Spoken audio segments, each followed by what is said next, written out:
बिस्मिल्लाहिर्रहमानिर्रहीम।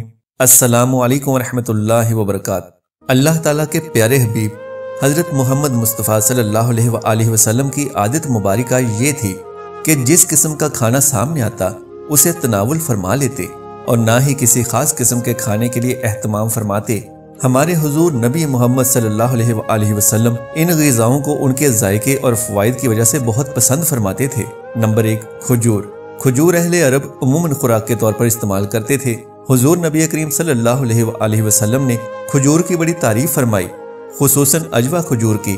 हुजूर नबी करीम सल्लल्लाहु अलैहि वसल्लम को खजूर बहुत ज़्यादा पसंद थी और इसका बहुत इस्तेमाल फरमाते थे। रसूल सल्लल्लाहु अलैहि वसल्लम का इरशाद है कि जो शख्स रोज़ाना सुबह के वक्त 7 अजवा खजूरें खा लिया करे उसे उस दिन जहर और जादू से कोई नुकसान नहीं पहुंचा सकता। एक और जगह इरशाद है, अजवा जन्नत का फल है, इसमें जहर से शिफा देने की तासीर है। खजूर एक मकवी ग़िज़ा है, सब फलों में से ज्यादा तवानी बख्श है, जिसमें इंसानी को जिस कदर हयातीन की जरूरत होती है उसी कदर खजूर में है। खजूर जिस्म को फरबा करती है, साले खून पैदा करती है, सीना और फेफड़ों को कुव्वत बख्शने के लिए इससे बेहतर कोई चीज नहीं है। नंबर 2, रोगने जैतून। हजरत मोहम्मद मुस्तफ़ा सल्लल्लाहु अलैहि वसल्लम ने रोगने जैतून को बहुत पसंद फरमाया है। नबी करीम सल्लल्लाहु अलैहि वसल्लम ने रोटी को रोगने जैतून से चौपड़ कर तनावुल फरमाया। कुरान में जैतून का जिक्र आया है। रसूलुल्लाह सल्लल्लाहु अलैहि वसल्लम ने इरशाद फरमाया कि जैतून का तेल खाओ और मालिश में इस्तेमाल करो, इसलिए कि वो मुबारक दरख्त से पैदा होता है। जैतून का तेल दुनिया का वाहिद तेल है जो चर्बी में तब्दील नहीं होता। ये इमराज़े कल्ब और मोटापे से बचने के लिए इंतहाई मुफीद है। रोगने जैतून इस्तेमाल करने वाले अफराद दिल की बीमारियों से महफूज रहते हैं। जैतून जोड़ों और पट्ठों के दर्द, सांस की बीमारियों, कोलेस्ट्रॉल के मसाइल, ब्लड प्रेशर, गुर्दों की इमराज, मोटापे और फालिज समेत मुख्तलिफ इमराज से इंसान को महफूज रखने की गैर मामूली सलाहियत रखता है। नंबर 3, दूध। दूध रसूल अकरम सल्लल्लाहु अलैहि वसल्लम की पसंदीदा ग़िज़ा रही है। नबी करीम सल्लल्लाहु अलैहि वसल्लम को दूध बहुत पसंद था। आप सल्लल्लाहु अलैहि वसल्लम अक्सर गाय और बकरी का दूध इस्तेमाल फरमाते। आप सल्लल्लाहु अलैहि वसल्लम का इरशाद है, कोई चीज़ ऐसी नहीं जो तआम और मशरूब दोनों का काम देती हो सिवाय दूध के। हज़रत सुहैब रज़ी अल्लाह तआला अन्हु से रिवायत है कि आप सल्लल्लाहु अलैहि वसल्लम ने इरशाद फरमाया, तुम लोग गाय के दूध को अपने लिए लाजिम करार दे दो क्योंकि ये शिफा बख्श है और इसका घी दवा है। हजरत इंसान के लिए एक मुकम्मल ग़िज़ा है और इससे बेहतर ग़िज़ा शायद ही हो। दूध में जिस्म की ज़रूरत के मुताबिक तमाम अज्जा मौजूद हैं जिनसे जिस्म सेहतमंद रह सकता है और इसकी नशर सही हो सकती है। जिन इलाकों के लोग दूध इस्तेमाल करते हैं उनकी उम्रें ज़्यादा होती हैं। नंबर 4, शहद। रसूल अकरम सल्लल्लाहु अलैहि वसल्लम को शहद बहुत पसंद था और इसका बहुत इस्तेमाल फरमाते थे। हज़रत आयशा रज़ी अल्लाह अन्हा से रिवायत है कि आप सल्लल्लाहु अलैहि वसल्लम शहद को बहुत पसंद फरमाते। शहद की शिफा बख्शी का जिक्र कुरान में भी आया है और इसे मौत के अलावा हर मर्ज का इलाज करार दिया गया है।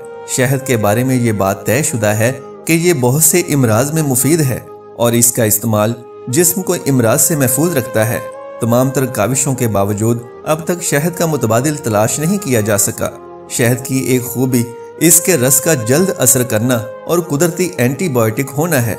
हलक से नीचे उतरते ही खून में शामिल हो जाता है। नौज़ायदा बच्चे से लेकर जाँ बलब मरीज तक सबके लिए ग़िज़ा और दवा है। नंबर 5, कद्दू। हुजूर अकरम सल्लल्लाहु अलैहि वसल्लम को सब्जियों में कद्दू बहुत पसंद था। हज़रत अनस रज़ी अल्लाह अन्हु से हदीस मरवी है कि आप सल्लल्लाहु अलैहि वसल्लम को एक दावत में जौ की रोटी और कद्दू गोश्त का शोरबा पेश किया गया। मैंने हुजूर नबी करीम सल्लल्लाहु अलैहि वसल्लम को देखा कि प्याले के किनारों से कद्दू तलाश फरमा कर तनावुल फरमा रहे थे। मैं उस रोज़ के बाद हमेशा कद्दू को पसंद करने लगा। कद्दू एक सब्जी है जो जायका में लजीज और तासीर में जूद हजम, सेहत बख्श और दिमागी सलाहियतों को बढ़ाने वाला है। कद्दू मुफर्रे कल्ब, जिगर और असाब के लिए मुफीद सब्जी है। नंबर 6, जौ की रोटी। नबी करीम सल्लल्लाहु अलैहि वसल्लम की मरगूब ग़िज़ाओं में जौ भी शामिल है। हज़रत मोहम्मद सल्लल्लाहु अलैहि वसल्लम जौ की रोटी को बहुत पसंद फरमाते थे। हुजूर सल्लल्लाहु अलैहि वसल्लम ने अपनी सारी ज़िंदगी में कभी भी मैदे की रोटी तनावल नहीं फरमाई। अबू दाऊद में हदीस है کہ آپ صلی اللہ علیہ وآلہ وسلم نے جو کی روٹی کا ٹکڑا لیا اور اس پر کھجور رکھی اور فرمایا کہ یہ اس کا سالن ہے اور تناول فرما لیا۔ قدرت نے جو میں جسمانی قوت کا بیش بہا خزانہ چھپا کر ہمیں بخشا ہے۔ قدیم زمانے سے جو کا استعمال بطور علاج اور قوت بخش غذا میں ہوتا چلا آ رہا ہے۔ جو میں جسم کو توانائی بخشنے والے اجزاء کی خاصی مقدار پائی جاتی ہے۔ اس میں 80% نشاستہ، لحمیات اور فاسفورس کی بڑی مقدار موجود ہوتی ہے، جو بلڈ پریشر کو فائدہ پہنچاتا ہے، حدت کو کم کرتا ہے، پیاس بجھاتا ہے، جوڑوں کے درد کو فائدہ پہنچاتا ہے، چونکہ زہریلے مادوں کو اخراج کرتا ہے، اس لیے مہاسے، چہرے کے دانوں اور اس سلسلے میں دوسری جلدی بیماریوں کو دور کرتا ہے۔ یہ ہماری جسمانی صحت کے لیے ٹونک کا درجہ رکھتے ہیں۔ انہیں اپنی روزمرہ کی غذا میں شامل رکھیں اور صحت مند رہیں۔ نمبر 7، سرکہ۔ ہمارے پیارے نبی صلی اللہ علیہ وآلہ وسلم کو سرکہ بھی بہت پسند تھا۔ آپ صلی اللہ علیہ وآلہ وسلم نے نہ صرف سرکہ کو تناول فرمایا بلکہ اس کی تعریف بھی فرمائی۔ حدیث میں ہے کہ حضور اکرم صلی اللہ علیہ وآلہ وسلم نے ارشاد فرمایا ہے کہ سرکہ بھی کیسا بہترین سالن ہے۔ حضرت ام ہانی رضی اللہ عنہا فرماتی ہیں کہ حضور نبی کریم صلی اللہ علیہ وآلہ وسلم میرے گھر تشریف لائے اور فرمایا، کیا تیرے پاس کھانے کے لیے کوئی شے ہے؟ میں نے عرض کیا، سوکھی ہوئی روٹی اور سرکے کے سوا کچھ بھی نہیں۔ حضور اکرم صلی اللہ علیہ وآلہ وسلم نے فرمایا، وہی لے آؤ۔ وہ گھر سالن سے خالی نہیں جس گھر میں سرکہ ہو۔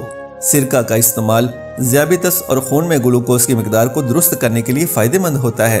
سرکہ کا کھانے میں استعمال اس احساس کو بڑھا دیتا ہے کہ اب بھوک نہیں، یعنی انسان کم کھاتا ہے، اور اس طرح نظام انہضام بہتر رہتا ہے۔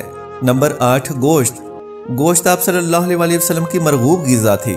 آن حضرت صلی اللہ علیہ وآلہ وسلم نے فرمایا، دنیا و جنت دونوں جگہ سب کھانوں کا سردار گوشت ہے۔ حضور اکرم صلی اللہ علیہ وآلہ وسلم نے شوربے والا اور بھنا ہوا گوشت شوق سے تناول فرمایا۔ حضرت ابو ہریرہ رضی اللہ عنہ فرماتے ہیں کہ حضور اکرم صلی اللہ علیہ وآلہ وسلم کی خدمت اقدس میں کہیں سے بکری کا گوشت آیا، اس میں سے دست کا گوشت خدمت اقدس میں پیش کیا گیا۔ آپ صلی اللہ علیہ وآلہ وسلم نے اس کو دانتوں سے کاٹ کر تناول فرمایا۔ گوشت جس میں انسانی کی صحت و توانائی کے لیے بہت مفید قرار دیا جاتا ہے، اس میں جسم کی طاقت و توانائی کے لیے اہم اجزاء ہوتے ہیں۔ نمبر 9، انجیر۔ انجیر بھی حضرت محمد صلی اللہ علیہ وآلہ وسلم کی پسندیدہ غذاؤں میں سے ایک ہے۔ حضرت محمد صلی اللہ علیہ وآلہ وسلم نے فرمایا، انجیر جنت کا پھل ہے۔ انجیر کا پھل بڑھاپے کو روکتا ہے، یعنی اس پھل کے کھانے سے بڑھاپا جلدی نہیں آتا۔ یہ کمزور اور دبلے پتلے لوگوں کے لیے نعمت بیش بہا ہے۔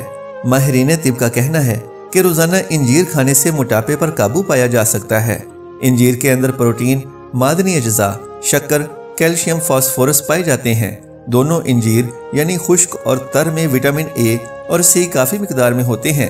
وٹامن بی اور ڈی قلیل مقدار میں ہوتے ہیں۔ ان اجزاء کے پیش نظر انجیر ایک مفید غذائی دوا کی حیثیت رکھتا ہے۔ اس کا استعمال ہڈیوں کو مضبوط بناتا ہے۔ اس میں فولاد، کیلشیم اور فاسفورس جیسے اجزاء شامل ہیں۔ ماہرین کا کہنا ہے کہ ایک انجیر انسانی جسم کو درکار فولاد کی 2% ضرورت پوری کرتا ہے۔ نمبر 10، انگور۔ حضرت سیدنا عبداللہ ابن عباس رضی اللہ عنہ فرماتے ہیں کہ میں نے نبی کریم صلی اللہ علیہ وآلہ وسلم کو انگور کے خوشے اس طرح تناول فرماتے ہوئے دیکھا کہ چھوٹا سا خوشہ منہ میں لے کر دانے توڑے اور تنکول کو باہر کھینچ لیتے۔ اللہ کی نعمتوں میں ایک نعمت انگور ہے، جو انتہائی لذیذ اور بے مثال قوت بخش پھل ہے۔ اسے صحت و توانائی اور فرحت و انبساط فراہم کرنے کے لحاظ سے ایک اچھوتا اور پرکشش پھل تصور کیا جاتا ہے۔ انگور میں carbohydrates, protein, vitamin A, vitamin C, calcium اور آئرن پائے جاتے ہیں، جو انسانی جسم کے لیے بہت مفید ہوتے ہیں۔ یہ ہر عمر کی خواتین کی توانائی کی ضروریات پوری کرتا ہے۔ یہ جسم میں تازہ اور مصفی خون پیدا کرنے کا سبب بنتا ہے۔ اس کے اندر بے پناہ غذائیت ہوتی ہے۔ اس کا رس نہ صرف معدے کی رطوبت کو مزید ہاضم بناتا ہے، بلکہ نظام انہضام کے بعد خون میں شامل ہو کر خون کو صحت مند بھی بناتا ہے۔ انگور کا رس آدھے سر کے درد اور معدے کی بیماریوں، تپے دق یا قبض، کھانسی، جسم کی کمزوری، خون کی کمی اور دیگر امراض کے لیے بہت مفید ہے۔ ماشاءاللہ دوستو، اگر میری آج کی یہ معلوماتی ویڈیو آپ کو پسند آ جائے تو براہ کرم اس ویڈیو کو لائک اور شیئر کر دیجئے، اور میرے اسلامی اور اصلاحی چینل قرآنک وظائف بائی شہزاد مرزا کو سبسکرائب کر لیجئے۔ جزاک اللہ خیرن کثیرہ۔ اللہ ہم سب کا حامی و ناصر ہو۔